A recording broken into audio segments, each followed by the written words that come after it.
Ya kan tinggal nunggu kesempatannya Pak Anies. Ya, yang jelas kan Pak Ridwan Kamil saya tanya memang sudah berkomunikasi.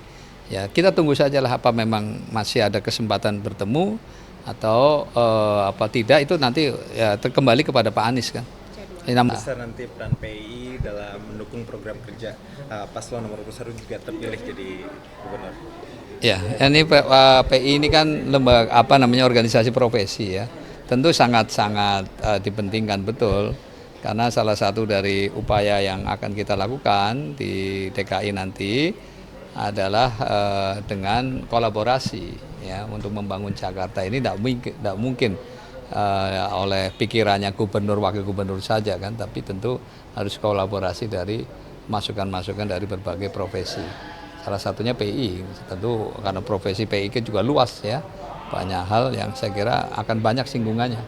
Nah, karena itu pertemuan hari ini sangat penting dan tadi saya dapat banyak masukan yang sangat berharga ya untuk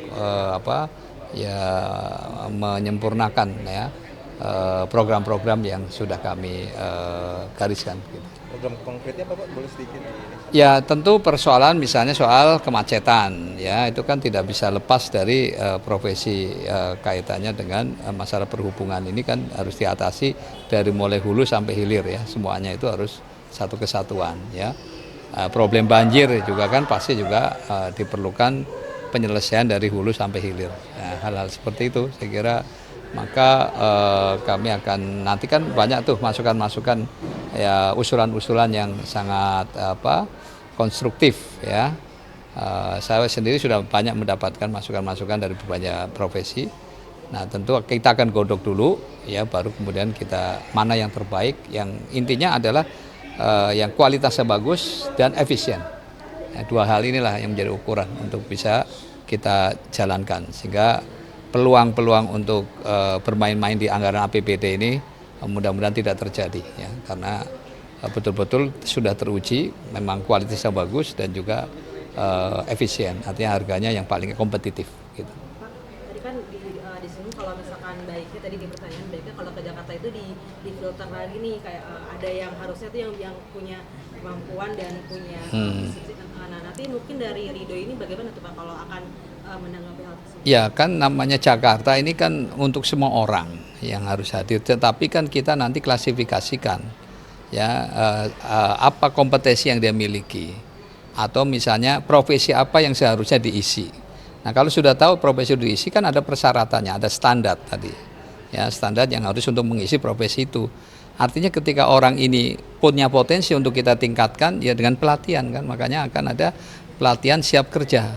Jadi mereka-mereka yang kompetensinya masih di bawah standar, ya itulah yang kita tingkatkan. Nah itulah maka bisa kerjasama dengan kalangan teman-teman profesi tadi, organisasi profesi untuk meningkatkan standar itu. Nah sehingga ketika itu sudah, baru dia bisa masuk untuk memenuhi kebutuhan yang memang diharapkan dengan kompetensi tersebut gitu.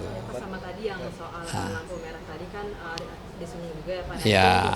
Untuk mempersedikitkan orang-orang tersebut itu nanti bagaimana Pak? Ya tentu kalau ada dua kan tadi, kalau memang ini orang datang ke Jakarta karena ingin jadi profesi pengemis ya dan seperti itu, ya kita tentu akan bekerja sama dengan pemerintah daerah setempat di mana dia berasal ya, artinya bisa dikembalikan ke tempat tinggal asal ya, atau bisa juga misalnya dia memang ingin meningkatkan skill. Kalau memang seperti itu makanya nanti akan dilatih di dinas-dinas sosial.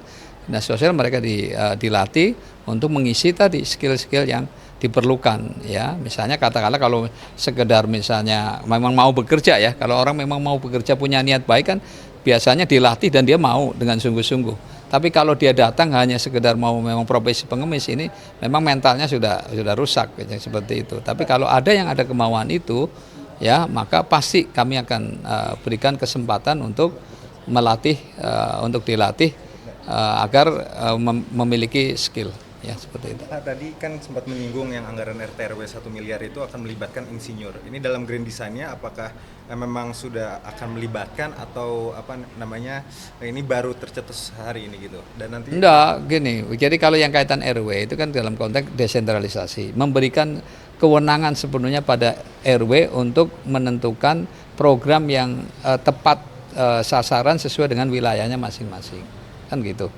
ya. Nah, kami tadi itu mengatakan kami sudah sediakan 1 insinyur di setiap kecamatan.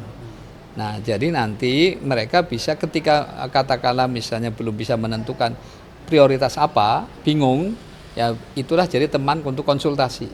Nanti insinyur itulah yang akan arsitek itulah yang nanti akan memberikan masukan. Nah, seperti itu. Ya, jadi tidak, karena di setiap kecamatan sudah tersedia ada seorang arsitek itu. Pak Menurut satu lagi Pak, kemarin kan Pak Pramono dan Pak Rano sudah bertemu dengan Pak Anies. Nah, itu kapan nih untuk Ridho sendiri ketemu dengan Pak? Ya kan tinggal nunggu kesempatannya Pak Anies. Ya, yang jelas kan Pak Ridwan Kamil saya tanya memang sudah berkomunikasi. Ya, kita tunggu saja lah apa memang masih ada kesempatan bertemu atau apa tidak, itu nanti ya kembali kepada Pak Anies kan. Namanya juga kita mau silaturahmi, masa kalau silaturahmi kita nyelonong begitu aja kan tidak, tapi tentu nunggu kesempatan beliau ya. Tapi kita tunggu saja lah. Pak jubirnya PDIP bilang Ciko Hakim ini nyebut kalau misalnya dukungan pendukung Anies ini udah 100% ke Pak Pramono ke 03. Ini Pak Bapak komentarinya seperti apa Pak? Ya pendukung Pak Anies kan orang-orang rasional.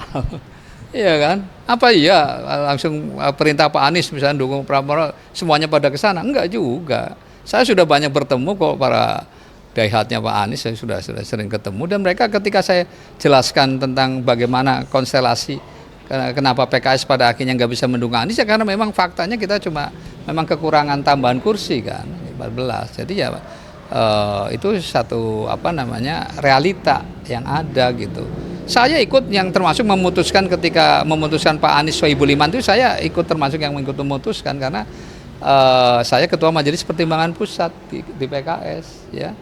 Jadi kalau saja waktu itu memang ada peluang Pak Anies bisa, waktu itu kebetulan Nasdem kan mendukung kan awalnya kan, makanya waktu itu kan jadi kita enak, makanya muncullah Sohibul Iman, karena waktu itu Nasdem juga mensyaratkan tidak wakilnya bukan dari Nasdem, kan pas kan. Nah, makanya ketika kita sudah Sohibul Iman jadilah aman. Nah, cuma ketika Nasdem menarik diri tidak lagi jadi mendukung Pak Anies, ya otomatis kan PKS jadi sendirian lagi kan, nggak cukup ya.